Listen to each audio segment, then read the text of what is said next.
धरती का शोर। एक गांव, एक लड़का और एक दर्द जो धरती सालों से सह रही है।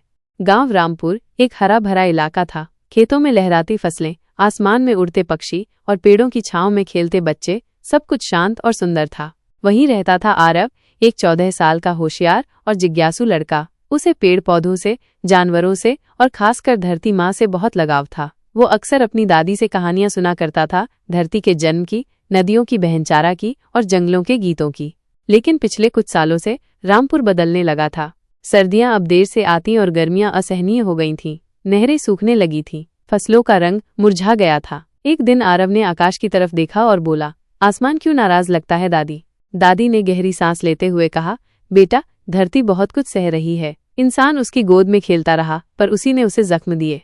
आरव परेशान हो गया। उसने स्कूल में अपने अध्यापक से पूछा, सर, क्या सच में धरती बीमार हो गई है? सर ने जवाब दिया, हाँ आरव, इसे कहते हैं ग्लोबल वार्मिंग। धरती का तापमान लगातार बढ़ रहा है क्योंकि इंसान बहुत ज्यादा धुआं, प्लास्टिक और गाड़ियों का इस्तेमाल कर रहा है। पेड़ काटे जा रहे हैं, फैक्ट्रियों से जहर निकल रहा है और समुद्र का पानी बढ़ रहा है।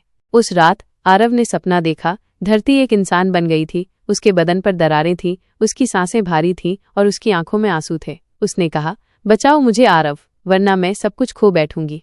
आरव की नींद खुल गई, लेकिन अब वो पहले जैसा नहीं था। उसके दिल में एक सवाल धड़क रहा था, क्या मैं कुछ कर सकता हूँ धरती माँ के लिए? और यहीं से शुरू होती है उस छोटे से लड़के की बड़ी सी यात्रा। जारी है। अगले भाग में देखें कैसे आरव ने शुरुआत की धरती को बचाने की एक मुहिम की। क्या आप भाग दो आरव की प्रतिज्ञा के लिए तैयार हैं?